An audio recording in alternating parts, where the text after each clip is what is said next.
Hey, what's going on, guys? Aaron here. Welcome to the video. FTX just released their disclosure statement. I'm going to go through the highlights of that and also talk about Celsius Network, Sam Bankman-Fried. We have Mashinsky. I'm just going to talk about the differences between their plans, who's getting paid out more, who got screwed more, and all of that.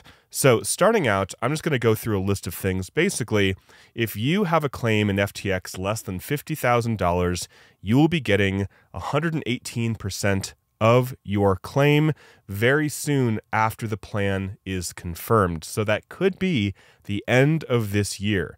If your claim is above $50,000, you will get between 127% and 142% of your claim, and that will be probably over the course of many years. The CFTC actually wanted the individual creditors to get more money, but the IRS still has a $200 million claim. Talking about clawbacks, you will not be pursued for clawbacks or preference actions like what is happening with Celsius if you vote yes for the plan.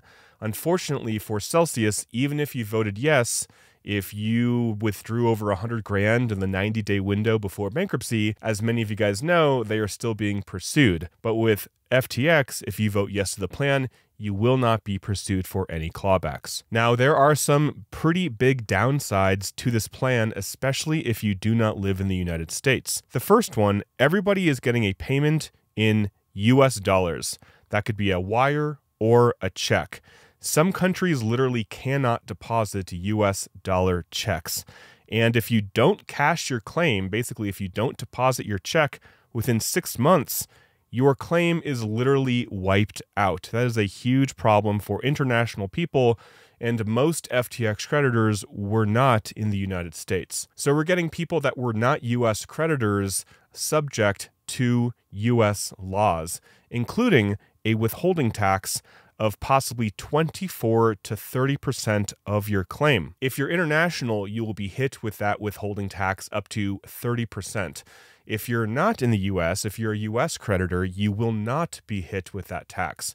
And again, most of the creditors for FTX were customers of FTX.com, international creditors, not FTX US, which is people that lived in the United States. Now, apparently you can get that withholding tax back, but it requires a lot of work, a lot of money possibly, working with an attorney or a tax advisor in your country. It's a huge deal, and that's a huge annoyance and a burden for non-US creditors. Also, every single person is having a taxable event right now because nobody is getting paid in crypto. With Celsius, we got paid in Bitcoin and ETH.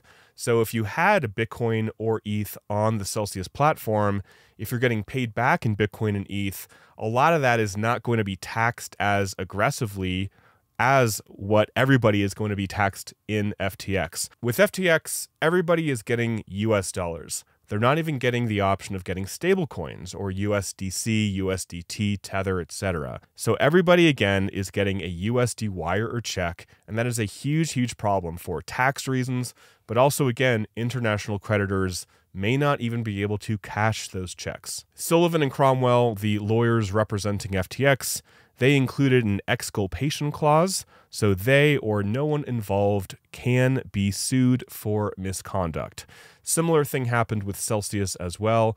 Basically, the lawyers, Kirkland and Ellis, and also White and Case, they wrote into the plan that they cannot be sued for misconduct, I believe, and that was just part of voting yes for the plan. Some people voted no for the plan, and then if they want to pursue White and Case or they want to pursue Kirkland and the Celsius bankruptcy on their own, I believe they can. But anyway, with FTX, most people don't want to be pursued for clawbacks. So if you did withdraw a lot of money in the 90 days before bankruptcy, you have an incentive to vote yes to the plan so you don't get pursued for clawbacks. And then by voting yes, you can't sue Sullivan and Cromwell or anybody really involved. As of now, the FTX UCC, the Unsecured Creditors Committee, says that they are continuing to evaluate the plan and is not currently a supporting party. So the objections to this plan are due June 5th of this year.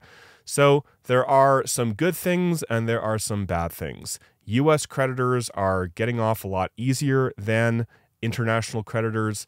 Big claim buyers are getting off a lot easier as well, especially if they are based in the United States. But the majority of customers are international, and they are facing a lot of obstacles, like getting paid in US dollars and a 30% withholding tax. So let's talk a little bit about how much creditors are getting back. I'm going to go through this really quick. In the colored dollar amounts here, this is the price of Bitcoin, ETH, and Sol for the FTX bankruptcy.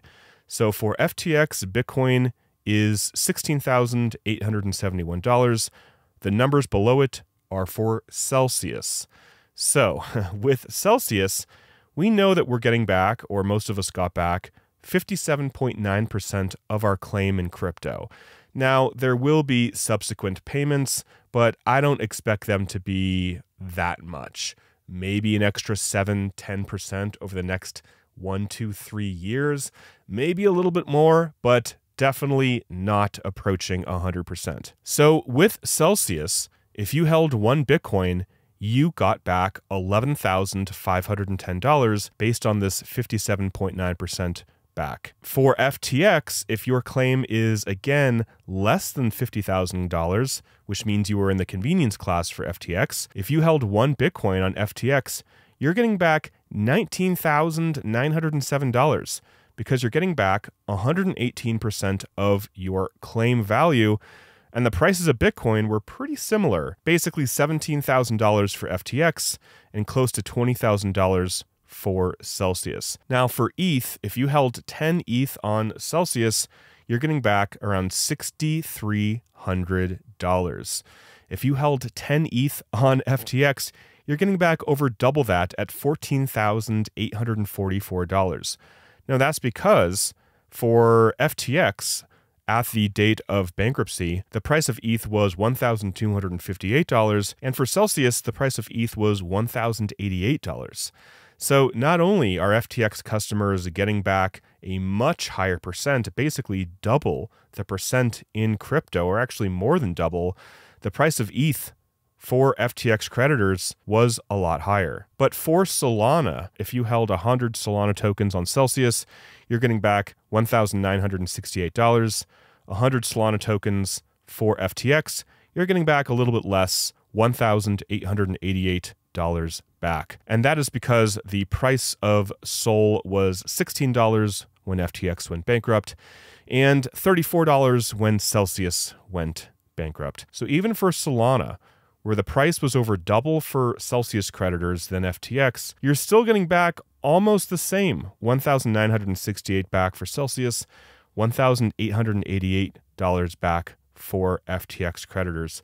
Now, this is for people that had claims $50,000 or less. They're getting 118%. If you had a claim larger than $50,000, you're getting 127 to 142%, but this could take multiple years as they continue to sell assets and get more money back to the estate. So this will take longer to get their total amount back. But what's crazy is that I believe the majority of claims were made up of stablecoins. So if you held stablecoins with FTX, you're getting paid your entire claim back plus 9% a year. So 2 years, that brings it to 118% for claims less than $50,000. And if you held stablecoins on FTX and you had a claim of over $50,000, you're getting paid a lot of money for your stablecoins, basically 9% a year, which is way more than you can get with any high-yield savings account that's FDIC insured, or even treasury bonds. Right here we have the current rates for US treasuries, and they are hovering around 5%. So somehow they got the post-petition interest to 9%. And again, man, if you are holding stablecoins with FTX, you are actually doing really, really well. You're getting 9% on your dollars, which is pretty amazing. I mean, yeah, there's the opportunity cost of you weren't able to invest those stablecoins into Bitcoin or Solana. So if you look at it that way, yeah, you still lost money if you were going to deploy those into crypto at the bottom of the market, but nobody can really say they were going to do that, right? Ultimately, stablecoin holders are doing very, very well, and stablecoin holders with Celsius are still getting paid their 57.9%. And again, maybe another 10-15% over the next couple years. And with Celsius, I haven't mentioned the stock just because we have no idea what that'll be worth on the open market when we are able to sell it. So let's finish off talking about Mashinsky and Sam Bankman-Fried. We know that Sam got 25 years in prison. Mashinsky's trial is going to be early next year, 2025. He was charged with many things: securities fraud, commodities fraud, wire fraud, conspiracy to commit securities fraud, market manipulation and wire fraud, another securities fraud, another market manipulation, and another wire fraud. 7 counts, and you can see the maximum potential sentences for each count or each charge. So a lot of people are naturally going to feel like, wait, Sam got 25 years in prison, but customers are getting over 100% of their claims. And again, most claims were held in stablecoins. So people are literally going to be getting all of their money plus 9% a year. And for Celsius, at least what we're getting back in crypto, was around 58%. There is an argument, and feel free to disagree with me if you want, but there is an argument just looking at it plainly that either Sam got way too much time in prison, which I actually think 25 years is too much personally, but then some people are like, well, then Mashinsky should get more than 25 years because they're only getting back 60% of your crypto plus some stock that may or may not be worth anything, plus another maybe 10% down the road. Sam Bankman-Fried was charged with 2 counts of wire fraud, conspiracy, 2 counts of wire fraud, and 1 count of conspiracy to commit money laundering. And Alex Mashinsky is charged with 2 counts of wire fraud, but also he has different ones than SBF. We'll see what happens. I'm not a lawyer and I have no idea what's going to happen here. I think Sam Bankman-Fried got so much jail time based upon what he did after they went bankrupt.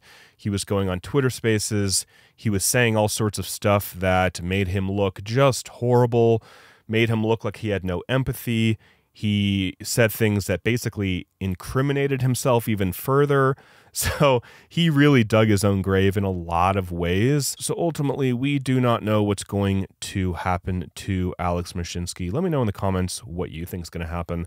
I really have no idea. His trial is next year, though, so we will see. It's definitely not great for FTX customers, but getting back more than 100% of your claim is pretty much unheard of. But it looks to me like Celsius customers got treated worse. Like there was less money for Celsius creditors. Even if we did not have a mining company with Celsius, it would still be much less than 100% back. FTX customers are getting paid between 118% back to up to around 142% back. So however way you slice it, Celsius customers are getting paid back a lot less. So guys, that's it for the video. Just wanted to make this for you, let you guys know what's going on with FTX. I will be talking with more people about FTX and about exactly what's going on in the next couple days and weeks. But I just wanted to give you kind of an overlay of everything that is happening. Hope you guys are doing well, or as well as you can be doing in your life. Until next time, guys, talk with you soon, and bye for now.